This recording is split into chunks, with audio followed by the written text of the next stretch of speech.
Cities up. Adam. I'm Jack Tomczak. That's Andrew Lee. Good morning. I'd like to make a proposal. All right. Good morning. Good morning. We can actually say good morning now. Good morning. Yeah, we got results from last night. Last night's live Up and Adam results-oriented broadcast event. Extravaganza, or robe, as we like to call it. We've got the results in. I said good morning 9 times. These are the key results from yesterday. And Andrew said good morning 3 times. So there you have it. I said it 0. All this build-up. You don't say good morning to the callers ever. I do sometimes. Okay. All right. Now, bonus round, how many times do we say good evening? Those were the results everybody was waiting for. The key results from Super Tuesday. Producing the show is Lump. Say hello, Lump. Hello. Oh. Good evening. Good evening. So I'd like to make a proposal. I'd like all future Super Tuesdays, results-oriented broadcast extravaganzas to happen on Fridays. I don't think so we don't have to get up the next morning. Okay. I'm game for that. Yeah. All right. Right? You like that? I do. I'm so tired. Well, you're the boss. You can do whatever you want. Well, we'll see if we're here in 4 years to see if that came true. We'll do the results shows on Friday. All the election stuff will still happen on Tuesday. Right. We'll just wait.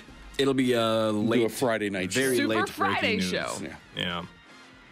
We have a twisted idea of breaking news on this show. Yeah.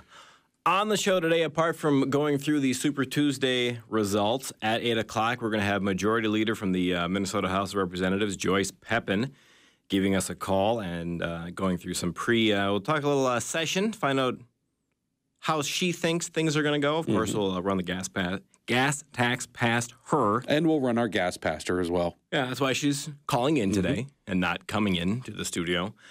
At 7:15, a guy we used to have on the show all the time, Howard Root with Vascular Solutions, we used to talk medical device tax with him, has been absent for a year because he was being prosecuted by the federal government for something that happened in his business, and Howard will explain, personally prosecuted by the government for something one of his salespeople said. Right. And had to spend a ton of money because the federal government hates good things is how I figured it out. And that's the conclusion you've reached. And this wrapped up earlier than I expected, but so Howard's going to be coming in today to talk about the lengths the federal government will go through and how they'll treat people who are doing good work and doing good things. And if an employee who gets fired then blows a whistle, and the money that Howard had to spend to defend himself against the government, it's insane. So be sure to be here at 7:15, and pretty much the rest of the show is Super Tuesday. Yeah, we'll talk Super Tuesday results. We'll get your calls, your thoughts, your experience at caucus last night. If you want to call in and share that with us, you're welcome to 651-989-5855. Don't give us the results in your precinct. No, we did that last night. Yeah. Today, we get the big number. Doesn't matter. No, we know who won. Yeah. We have all the results. Yeah. It's okay. But I am interested in turnout. The turnout yesterday, that excites me. That energizes me to see that many people get involved this early in the process. Shows that, and I said it last night. For whatever you think of Donald Trump, love him, hate him, whatever, it doesn't matter. Whatever you think of Donald Trump, one thing you can say that is positive is he has energized people, and he's gotten more people involved in this political process than I've seen in a long time. I mean, it even topped in 2008 numbers when everybody was excited about Obama. And when on Twitter and people texting us saying that there were a ton of new people at their caucus, my gut said, well, these are Trump people. Right, exactly. This is, why else would anybody new be there coming out to support that's sort of that's the conventional wisdom. So I sent a text message to the Rubio folks in the state, congratulating them on their efforts in organizing, because it wasn't for Trump. There were new people just showing up for Marco Rubio, Ted Cruz. Right. Well, that energizing that I talked about happens both ways. It happens on Trump supporters, but it also happens from people that are concerned about Donald Trump and don't want him to be the nominee. And maybe there are some folks out there concerned about Hillary Clinton and or Bernie Sanders and might just be pro-Republican or pro being told that they want a limited government and it gets bigger anyway. Right? That's the platform. So, I think it's very encouraging. Oh, and Joe in Coon Rapids has comments on his precinct. Good morning, Joe. Hey, Joe. Morning, guys. Thanks for taking my call. No problem. I just, you guys have all the numbers, but there were a lot of Rubio in my caucus, excuse me. And what was funny is that right after the straw poll, they all left. Yeah. So I'm in kind of a quandary because I really wasn't a Rubio guy, but after they all left, there wasn't anybody left to be a delegate to the Senate District Convention. People just showed up for the straw poll.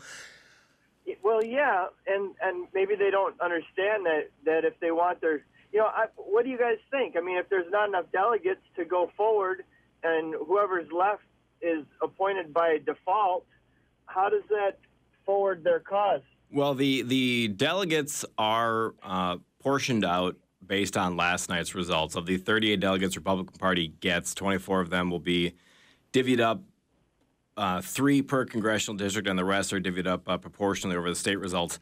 And that's chosen those individuals who's going to be buying the plane ticket and going to Ohio, picked at the congressional district convention. The actual number that was determined last night. So the folks who didn't stick in last night.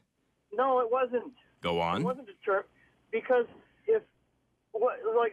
so say all the only people left in the precinct after all the Rubio people left were Ted Cruz guys. Okay.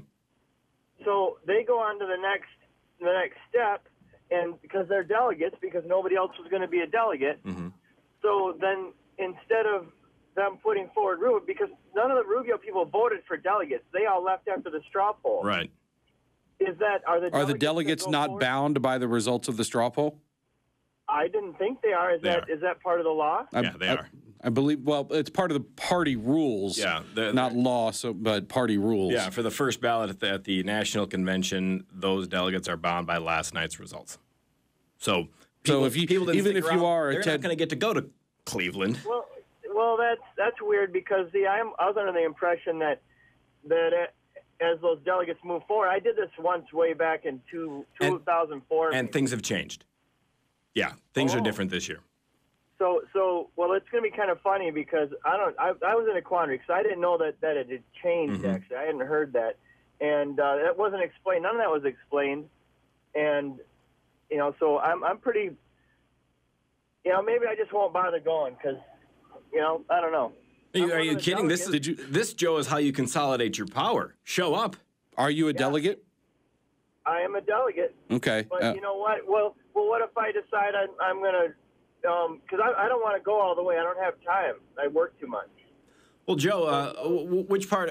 You're a delegate to the state convention. He's a delegate to his BPOU convention. Nobody is a delegate to the state convention yet. They still have the Senate district. Okay. Yeah. And don't they go to congressional after that? There's 2 more before the state convention, right? Yeah. At your Senate district convention, they'll vote for delegates to the congressional district and the state. Right. So I'm glad that they've made it very easy. What if so not confusing at all. Well, what if at Joe's the not Senate helping. district, I just say, hey, see, I'm gonna a lot of talking, try no to listening. get a Ted Cruz guy to go further. And if I don't vote for a Rubio guy, then so I think maybe that Minnesota should just get rid of the caucus system and just go to a straight primary. And I talked about that last night. And I actually want to throw that question out there later this morning and get people's thoughts, especially people that participated in the caucuses last night, of would they like to see Minnesota transition to a primary system where polls are open at 8 o'clock and open till 5 o'clock, and you can go and you can cast your vote, and then let things like platforms and resolutions that can all happen in a more of a caucus type format. But the actual selecting of your candidates happen in a primary system. I believe, if I'm remembering correctly, I believe Steve Drazkowski, it was either Drazkowski or Garofalo, I forget. Garofalo introduced a resolution at the caucus last night to move to a primary system. So that'll be interesting to follow.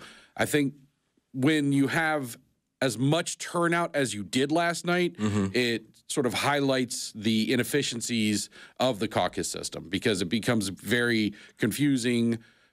cluttered. People don't quite understand the rules, like Joe, for example. And I would argue that efficiency is not the goal of the party, and last night's high turnout may say that there's nothing wrong with it, and people come out regardless. Maybe. And Jeff Johnson, I heard last night on state-run media, former national committeeman, current head of a county commissioner, former candidate for governor, and heading up the Rubio campaign, said a lot of good pro-caucus stuff, so we will get into that later. For Joe in Coon Rapids, depending on where he lives in Coon Rapids, he may have an endorsement contest for state senate, and he should stay involved.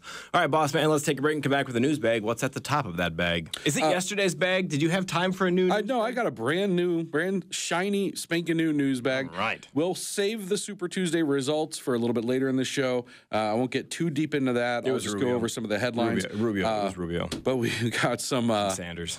We've got some really good news, actually, leading off the top of the news bag regarding child care unionization efforts. All right, Steve, hang on the line. We'll get to and Chris if you've got a question, comment, or thought on the news bag, 651-989-5855.